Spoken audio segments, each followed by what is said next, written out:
பயிற்சி 6.3ல செகண்ட் சம்மு 2 கட்டங்களுக்கு இடைப்பட்ட கிடைமட்ட தொலைவு 70 மீட்டர் ஆகும்னு சொல்லியிருக்காங்க. 2 கட்டடம் இருக்குது, அதுக்கு இடைப்பட்ட தொலைவு வந்து 70 மீட்டர்னு கொடுத்துருக்காங்க. இரண்டாவது கட்டத்தின் உச்சியிலிருந்து முதல் கட்டடத்தின் உச்சிக்கு இறக்க கோணம் வந்து 45 டிகிரின்னு கொடுத்துருக்காங்க. அப்போ இரண்டாவது கட்டத்தின் உயரம் வந்து கொடுத்துருக்காங்க 120 மீட்டர் எனில் முதல் கட்டத்தின் உயரம் வந்து ஃபைண்ட் அவுட் பண்ண சொல்லியிருக்காங்க. இப்போது என்ன எப்படி ஃபைண்ட் அவுட் பண்ணலான்னு பார்க்கலாம். ஃபஸ்ட்டு நம்மளுக்கு கொடுத்துருக்கிற கொஷினை வச்சு நம்ம படம் ஒன்று வரைஞ்சிக்கிறோம். ஃபஸ்ட்டு கட்டடம் 2 கட்டடம் இருக்குது, அதுக்காக நான் 2 கட்டடத்துக்காக வரைஞ்சிக்கிறேன். இப்போது இது வந்து முதல் கட்டடம்.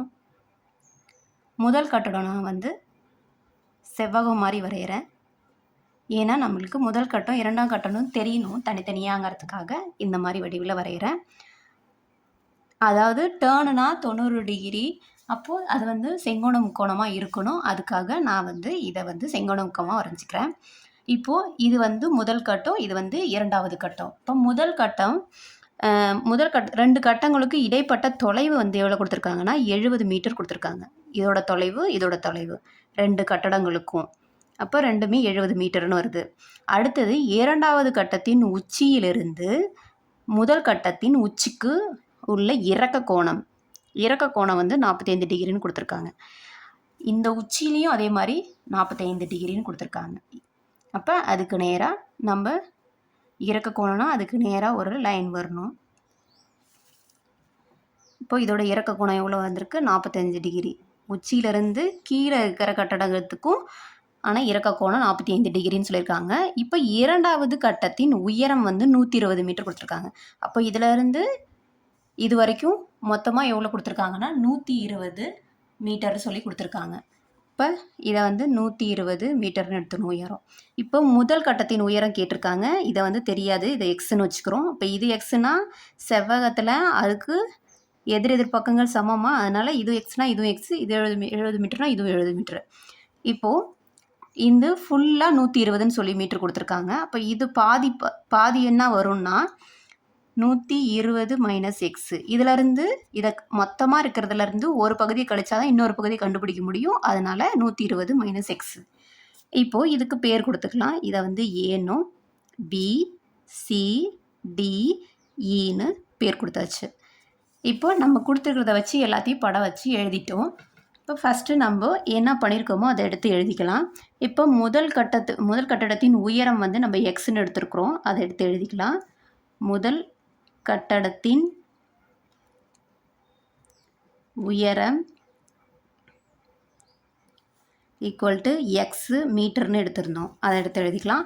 இதை வந்து ஏடி ஈக்குவல் டு எக்ஸ், அதுக்கு பேர் வந்து A D equal to x metre, ஏவும் டியும் எக்ஸ் மீட்டர்னு எடுத்திருக்கோம்.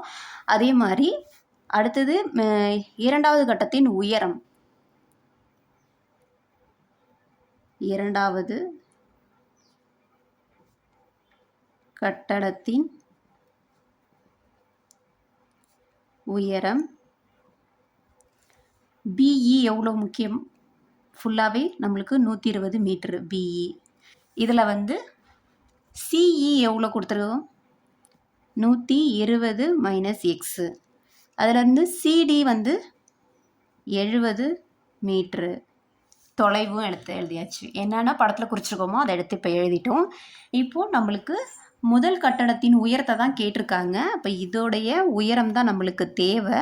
அப்போ அதுக்காக என்ன பண்ணுறோன்னா இந்த முக்கோணத்தை எடுத்து, ஏன்னா இங்கே வந்து தான் கோணம் இறக்க கோணம்னு சொல்லியிருக்காங்க, அப்போது நம்ம இரண்டாவதுலேருந்து தான் எடுத்து தான் இதோடைய உயரத்தை கண்டுபிடிக்க போகிறோம். முதல் கட்டடத்தோட உயரத்தை இரண்டாவது கட்டடத்தில் எடுத்து முதல் கட்டடத்தோட உயரத்தை நம்ம ஃபைண்ட் அவுட் பண்ண போகிறோம். அதுக்காக ஃபஸ்ட்டு இந்த பாட்டை எடுத்துக்கிறோம். அப்போ வலது பக்கத்தில்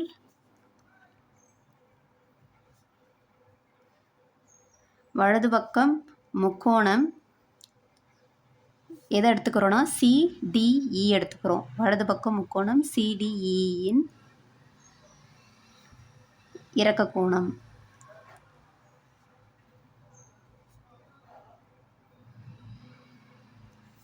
கோணம் இதுக்கான ஃபார்முலா என்னன்னா டேர்ன் தீட்டா ஈக்குவல் டு எதிர்பக்கம் டிவைடு அடுத்துள்ள பக்கம்.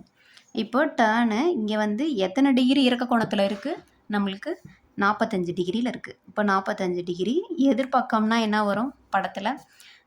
சிடிஇன்னு சொல்லிட்டோம். இப்போ இந்த முக்கோணத்துக்கு எதிர்பக்கம்னா சியு தான் நம்மளுக்கு எதிர்பக்கம். இப்போ சிஇங்கிறது எதிர்பக்கம், அடிப்பக்கம் வந்து சிடி.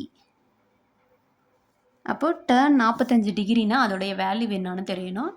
டேர்ன் 45 டிகிரினா அதோட value 1. Turn 45 degree equal to 1.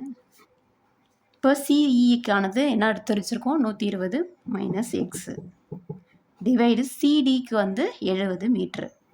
இப்போ நம்ம எக்ஸ், அதாவது முதல் கட்டத்தின் உயரம் தான் நம்மளுக்கு தேவை. அதுக்காக இதை வந்து நம்ம ஈக்குவல் டு கணக்கு கொண்டு போகிறோம். அப்போ டிவைடில் இருக்கிறது மல்டிபிள் ஆகும். 1ஓட மல்டிபிள் பண்ணும்போது அதே நம்பர் தான் வரும், 120 மைனஸ் எக்ஸு. இப்போ எக்ஸ் மட்டும் தேவை. எக்ஸை வந்து நம்ம இடது பக்கம் கொண்டு வந்துடலாம். மைனஸ் எக்ஸு ப்ளஸ் எக்ஸ் ஆகிடும். இப்போ 120 ப்ளஸ் 70 மைனஸ் 70 ஆகிடும். இப்போ இதிலேருந்து நம்ம கழிச்சோன்னா எக்ஸ் ஈக்குவல் டு 120லேருந்து 70 கழிச்சோன்னா நம்மளுக்கு 50ன்னு கிடைக்கும். அப்போ 50 மீட்ரு. இப்போ முதல் கட்டத்தின் உயரம் வந்து 50 மீட்டர். எக்ஸ் தான் நம்ம முதல் கட்டத்தின் உயரமாக எடுத்திருந்தோம். தர்ஃபோர் முதல் கட்டடத்தின் உயரம் 50 மீட்டர் ஆகும். அவ்வளோதான். செகண்ட் சம்மு ஃபைண்ட் அவுட் பண்ணியாச்சு.